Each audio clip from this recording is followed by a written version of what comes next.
생활 속의 중화 반응에 대해서 알아볼 텐데, 먼저 앞쪽에 아까 실험 잠깐 넘어갔던 거, 네, 이제 정리를 좀 하고, 그리고 나서 생활 속 중화 반응을 연결해서 진행하도록 하겠습니다. 자, 설명에서 다 진행이 됐습니다. 산염기 중화 반응이고, 자, 실험을 한번 볼게요. 염산과 수산화트륨 수용액의 처음 온도를 측정을 하고 있죠. 보통 뭐 실험실 온도니까 20도씨라고 해 놓겠습니다. 자, 그리고 홈판에다가 부피를 표대로 넣어요. 2, 4, 6, 8, 10ml. 다음에 10, 8, 6, 4, 2. 자, 지금 어떻게 하고 있어요? 혼합용액의 부피를 12ml로 통제하고 있죠. 네, 혼합용액의 부피를 통제하고 있다. 일정하게 만들고 있다. 이유는 뭐다? 네, 용액의 양이 달라지면 똑같이 가열을 하더라도 온도가 달라지잖아요. 그래서 열 에너지, 무슨 열? 네, 중화 반응에서 나오는 중화열을 측정을 할 건데, 중화열이 바로 뭘로 되게? 온도로 될 수 있게. 이걸로 볼 수 있게 하려면 부피가 같아야 되겠죠. 용액의 부피가 다르면 열의 차이가 있어도 온도가 같게 나온다거나 아니면 열이 같은데 온도가 다르다거나 당연히 같은 열이어도 가열해야 되는 용액의 양이 달라지면 온도가 달라질 테니까 그래서 용액의 부피를 통제해야만 열 에너지의 양과 온도가 비례해서 나오는 그런 걸 볼 수 있으니까 통제했다라는 겁니다. 자, 그래서 혼합용액의 최고 온도를 해보면 결론은 뭐라고 그랬죠? 이 농도가 똑같은 같은 농도의 염산과 수산화트륨 수용액을 이용을 하게 되면 X개 있다고 하면 되는데 X개도 어려우니까 두 개라고 하는 거예요. 염산이라고 한다면 뭐가 들어가 있죠? H 플러스하고 Cl 마이너스니까 H 플러스가 있는 거고요. 수산화트륨이면 OH 마이너스하고 Na 플러스니까 OH 마이너스가 있다. 그래서 2ml와 10ml에 OH 마이너스니까 그냥 10개 있고 OH가 10개라고 해도 뭐 크게 문제가 안 됩니다. 10x개라고 하는 게 뭐 좀 더 정확하긴 할 텐데 이건 두 개 있다. 그러면 H 플러스와 OH 마이너스의 개수가 두 개 이렇게 돼 있으면 물이 얼마큼 생기더라? 네, 여기에 맞춰서 생길 수밖에 적은 거에 맞춰서 생길 수밖에 없었죠. 그래서 H2O는 두 개 만들어지고 여기는 네 개, C는 6개, D는 다시 4개, E는 2개. 작은 거에 맞춰서 만들어질 수밖에 없겠죠. 그래서 H2O가 제일 많이 나온 6개가 나온 C가 중화열이 가장 많이 발생할 거다. 부피가 똑같으니까 C가 바로 최고 온도가 된다라는 얘기겠죠. 그리고 BTB 용액을 넣어보면 BTB 용액은 뭐였죠? 무무빨 빨노노 노초파 그래서 마지막 게 BTB였죠. 산성에서는 노란색, 중성에서는 초록색, 염기성에서는 파란색이 나온다. 그래서 A는 OH가 10이니까 더 많죠. OH가 8 남겠죠. 그리고 B는 OH가 4 남겠고요. C는 0, 0으로 떨어지고 D는 H 플러스가 4개가 남겠고 E는 H 플러스가 8개가 남는다. 그러니까 BTB 색은 염기성이겠죠. A, B는 염기성이다라는 거고 C는 중성이고요. D하고 E는 산성이다라는 뜻이니까 파란색 C는 녹색, 초록색도 괜찮고요. 다음 D하고 E는 노란색이 나오겠죠. 네, 정리됐나요? 자, 그러면 나머지는 그냥 읽어보시면 될 것 같고요. 자, 생활 속의 중화 반응으로 가겠습니다. 자, 입속에 들어있는 세균 얘기가 나와 있죠. 양치질에 대한 이야기입니다. 그래서 정리를 그냥 하나씩 해놔도 되고요. 책에 있는 것만 그냥 정리하고 넘어가시면 될 것 같습니다. 첫 번째, 양치질이 나왔죠? 자, 양치질에서는 과연 어떤 중화 반응이 있느냐? 세균의 대사산물이라고 좋게 얘기하면 좋은 말로 하면 대사, 산물 이렇게 얘기할 수 있겠고요. 조금 심한 말로 하면 노폐물, 더 심한 말로 하면 똥오줌이죠. 세균도 뭐 사람처럼 노폐물을 버릴 텐데 그걸 모아가지고 사람은 소변, 대소변으로 나오는 거고 세균의 경우에도 똥오줌이 나오겠죠. 노폐물이. 네, 요거가 어떤 성질을 띠고 있다? 그렇습니다. 산성을 띠고 있다고요. 이 세균의 노폐물이 산성을 띠고 있는 요 상태이기 때문에 어떤 거에 영향을 줄 수 있느냐? 우리 치아가 있잖아요. 이빨이라고도 하죠. 네, 치아가 이렇게 있으면, 네, 그리고 주변은, 이렇게 잇몸이 이렇게 감싸고 있겠죠. 네, 치아가 이렇게 있으면, 치아의 맨 바깥쪽, 가장 바깥쪽을 둘러싸고 있는 이 껍질을 치아 범랑질이라고 불러요. 뭐, 용어를 외울 필요는 없고요. 치과 의사가 되실 분들은 뭐 용어를 알고 있으면 좋겠죠. 아무튼 뭐 용어를 외울 필요는 없고 이걸 치아 범랑질이라고 하는데 요 안에 이 치아 범랑질의 구조 자체가 OH가 떨어져 나올 수 있는 구조로 되어 있어요. 그래서 산성이 들어가면 산성 성분을 만나게 되면 꼭 세균뿐만 아니라 산성을 띠는 거 오렌지 주스, 탄산음료 이런 것들이 다 해당됩니다. 산성을 띠는 물질들이 치아 주변에 오랫동안 머무르게 되면 이 치아 범랑질에 있는 성분 중에 염기성을 나타내는 OH가 떨어져 나갈 수 있는 그런 구조물이 있기 때문에 그런 물질이 같이 포함되어 있기 때문에 이 OH가 떨어져 나가면서 이 치아 범랑질에 있는 성분이 나머지 이 비도 같이 떨어져 나오면서 녹아요. 그렇게 녹게 되면 치아 범랑질이 상하게 되면 안쪽이 드러나면서 산에 더 약하게 되니까 치아가 부서지는 중간중간에 빵꾸 나고 구멍 나고 막 이렇게 무너지고 쪼개지고 이런 식의 현상이 나오게 되는데 이걸 충치라고 합니다. 이걸 막기 위해서 뭐가 필요하다? 염기가 필요하다. 왜? 이 OH를 보충해주는 역할을 하는 거예요. 또는 산성 성분과 만나가지고 산성을 중화시키는 역할을 하기도 하고요. 그래서 양치질 할 때 이 염기성 물질이 뭐가 있느냐? 치약이요. 그리고 불소라고 하는 것도 들어보셨죠? 불소 함유 치약이다. 이 불소는 원래는 플로우린을 얘기를 하는 거거든요. 이 플로우린이 요 OH하고 OH도 마이너스인데 플로린도 마이너스예요. 그리고 OH랑 플로린이 사이즈가 되게 비슷합니다. 그래서 불소를 치약에다 섞어 놓으면 염기성 성분이 이 산성과 반응을 해서 세균이 만들어낸 산과 반응을 해서 중화시키는 효과도 있고 추가로 불소는 기존의 요 부분 중에서 OH가 이미 칫솔질을 하기 전에 떨어져 나간 게 있을 거 아니에요. 걔네들이 더 떨어지기 전에 이 불소가 이 자리를 막아줍니다. 이렇게 딱 막아버려요. 그러면 얘는 OH가 아니니까 누구라고 반응을 안 해요? 산과 반응을 안 하겠죠. 그러니까 어떻게 돼요? 얘가 좀 더 단단해지겠죠. 산성 음식을 먹어도 빨리 부서져 나오지를 않는다. 그래서 충치 예방 효과가 있다. 그래서 불소를 집어넣는 치약이 충치 예방 효과가 있다. 이렇게 얘기를 합니다. 여기 뭐 비린내 뭐 이런 것들 나와 있는데 다음 페이지에 다시 나와 있으니까 다시 얘기를 할게요.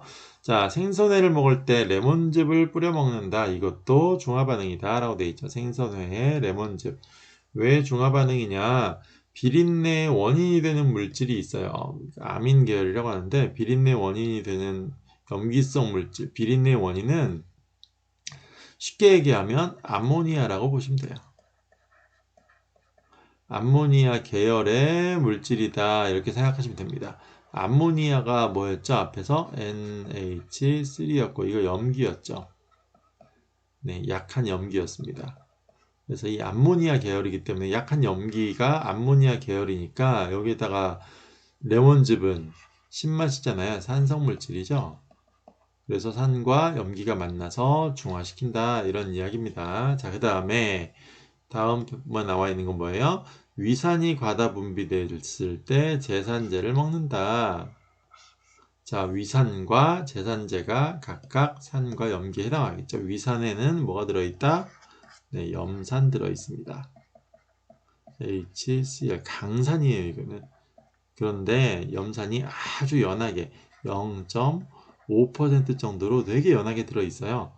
그래서 강산이긴 하지만 농도가 작기 때문에 약한 산성을 띠는 상태로 들어있기 때문에 어쨌든 산이니까 제산제는 약한 염기에 해당이 됩니다.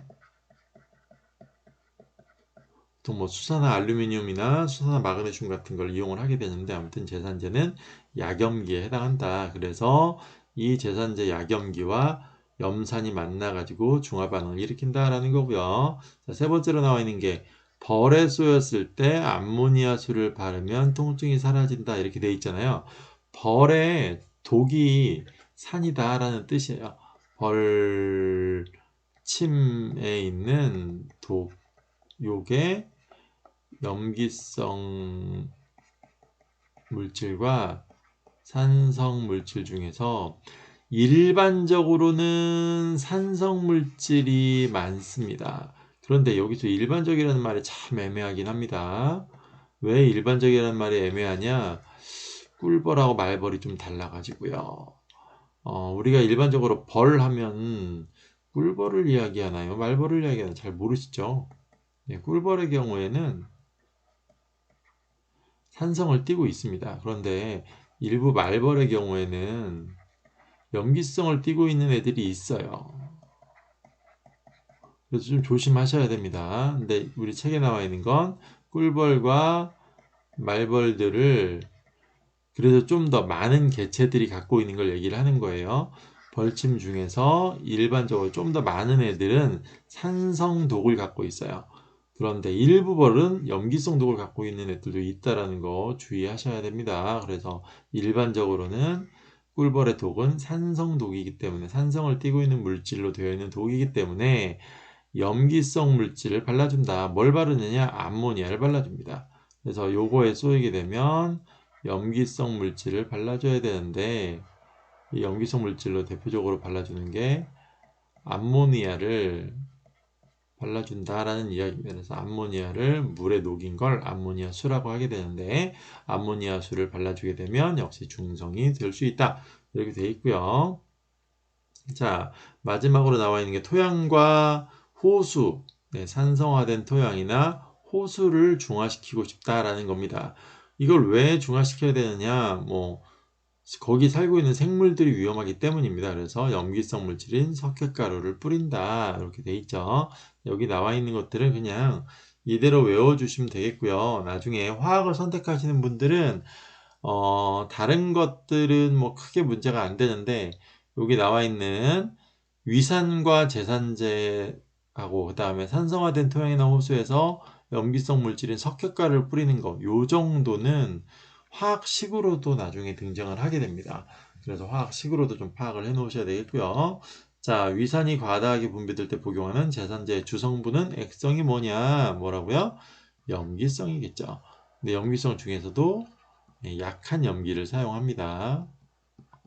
네, 염기성을 띠고 있다. 지금은 에게 성질을 물어봤으니까 염기성이다라고 하는 거고 제산제는 어떤 물질이냐라고 한다면 염기를 사용한다라고 하는데 강염기와 약염기 중에 약염기를 사용한다 이렇게 얘기하면 되겠죠. 약한 염기성 물질을 사용한다. 약염기다. 제산제는 약염기고 주성분의 액성을 물어봤으니까 염기성입니다. 이렇게 대답하시면 되겠죠.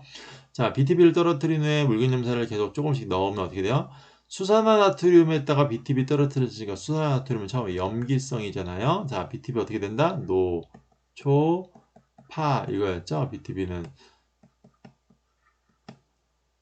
무무빨, 빨주노, 노초파에 들어갑니다. 그래서 염기성이니까 BTB 처음엔 어떻게 돼요?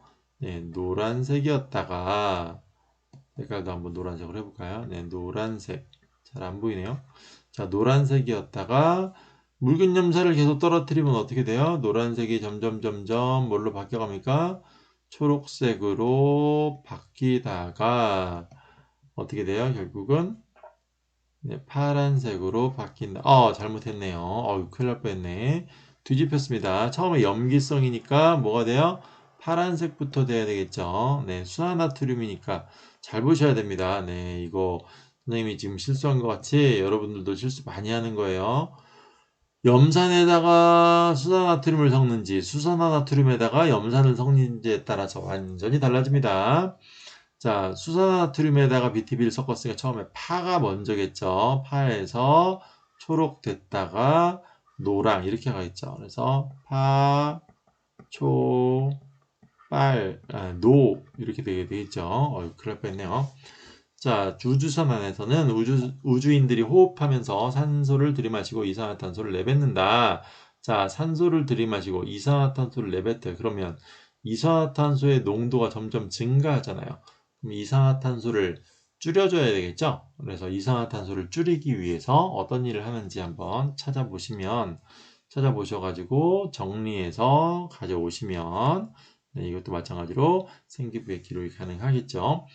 자, 밑에 중화반을 이용해서 이렇게 마찬가지면 얘도 한번 해보시면 되는데 이거 뭘로 하시면 되느냐? 앞에 우리 지시학 실험에서 여기요. 지시학 실험 보시면 지시학 실험에서 요거 나왔죠? 포도 껍질 나왔죠?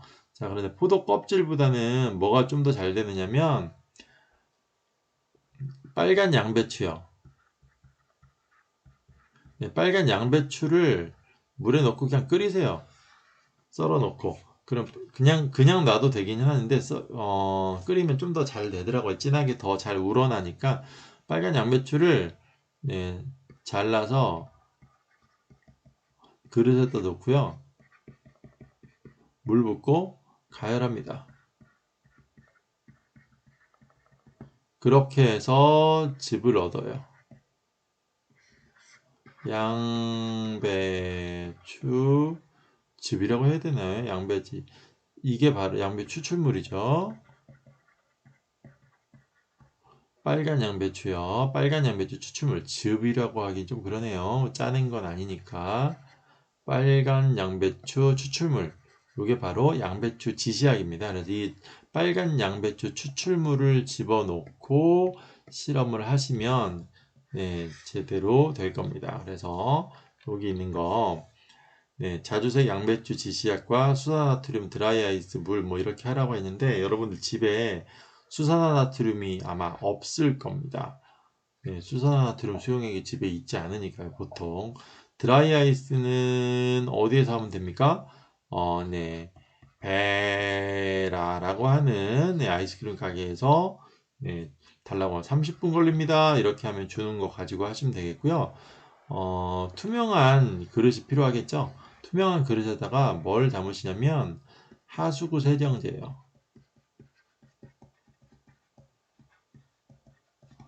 네, 하수구 세정제를 담으세요. 원액으로 담으면 너무 진할 수 있으니까 희석을 좀 해서 담으셔야 될 거예요. 10배 정도? 이 정도 희석하면 될 것 같습니다. 그래서 요거 하수구 세정액을 요만큼 담고 나머지를 물로 채워가지고 10배 정도 희석을 한 다음에 여기에다가 빨간색 양배추에서 아까 추출물을 집어 넣습니다. 색깔 조금 많이 넣어도 돼요. 막 콸콸 붓지는 않고요. 색깔이 어느 정도 나와야 되잖아요. 그래서 색깔이 아마 어떤 색깔이 나오려나? 자주색 양배추 하면 요 정도 색깔이 나올 것 같긴 한데요. 네, 이런 색깔이 처음에 아마 나올 거예요. 자주색 양배추물을 넣으면. 자, 이 상태에서 드라이 아이스를 네, 저거 있죠. 31개 아이스크림 파는 가게. 네, 거기에서 얻어온 드라이 아이스를 집어넣고 관찰을 하시면 됩니다. 하나 가지고 다 될지 모르겠네요. 이게 그러니까 희석을 잘 하셔야 되는데 하나 갖고 하려면 좀 연해야 됩니다. 이 하수구 세정액이. 그래서 10배라고 얘기했는데 저도 하수구 세정액과 드라이 아이스를 직접 해본 적은 없어가지고 집어넣고 계속 기다리다 보면 색깔이 변화하면 네, 그 사진을 계속 찍으시면 되겠고 요새 타임랩스라고 아시나요? 네. 삼각대와 타임랩스를 이용해서 찍으면 잘 찍힙니다. 그래서 이걸 찍은 다음에 네, 사진으로 찍어가지고 보고서를 써보라고 그랬는데 사진으로 찍어가지고 한 장 한 장씩 써보셔도 되겠고요. 영상으로 첨부해가지고 영상을 보고서에다가 파일에다가 네, 영상으로 올리셔가지고 보고서 파일을 같이 주셔도 됩니다. 이런 활동도 마찬가지로 하시면 네, 생기부에다가 적어드릴 수 있겠다라는 이야기입니다. 자, 뒤쪽에 산소의 두 얼굴이라고 활성산소 나와 있는 일기자를 한번 읽어보시는데 산소가 우리 몸속에서 활성산소로 변한다 이런 뜻이에요. 이 활성산소는 원자 상태의 산소를 이야기를 합니다. 보통 산소는 우리가 산소 기체 이게 두 개 있는 분자 상태의 산소를 접하게 되는데 이게 우리 몸속에서 여러 화학 반응을 거치다가 이렇게 원자 상태로 돼버려요. 자, 이런 식으로 떨어져 나온 원자 상태의 네, 분자가 아니라 원자 상태의 산소는 굉장히 난폭합니다. 전자가 모자라기 때문에 전자 강탈자로서 행동을 하게 됩니다. 전자를 미친 듯이 뺏으러 다닌다고 주변에 있는 애들한테. 그래서 두 번째로 힘세다라는 이야기 해드렸잖아요. 네, 우주 전체에서 주기율표 상에서니까 온 우주에서 전자를 두 번째로 힘세게 뺏어 다니는 애입니다. 그렇기 때문에 주변에 있는 애들로부터 전자를 다 뺏어 버리니까 주변에 있는 애들이 전자를 뺏기잖아요. 그러니까 얘가 다 뺏어 가니까 얘는 뺏기니까 얘는 산화가 되는 거죠. 얘는 환원되고 전자 강탈자니까 자기가 환원되기 위해서 주변 애들을 다 산화시켜 버린단 말이에요. 이 주변 애들이 세포라고 한다면 세포가 죽어요. 피부 세포라고 한다면 피부 노화가 생기는 거고 일반적인 세포들이 이 산화 공격을 받아서 암세포로 바꾸기도 하고요. 그래서 여기 보시면 혈성산소가 과다하게 생성되는 경우에 세포나 단백질이 손상되고 피부 노화가 빨라지고 혈액이 탁해진다, 질환이 생긴다 이렇게 있잖아요. 그래서 이 과정을 막아주는 산소가 이 세포들한테서 전자를 강탈해 가려고 하는 과정에서 짜잔 하고 나타나가지고 어떤 애가 딱 맞고 얘를 막아준다. 어떻게 막아주느냐?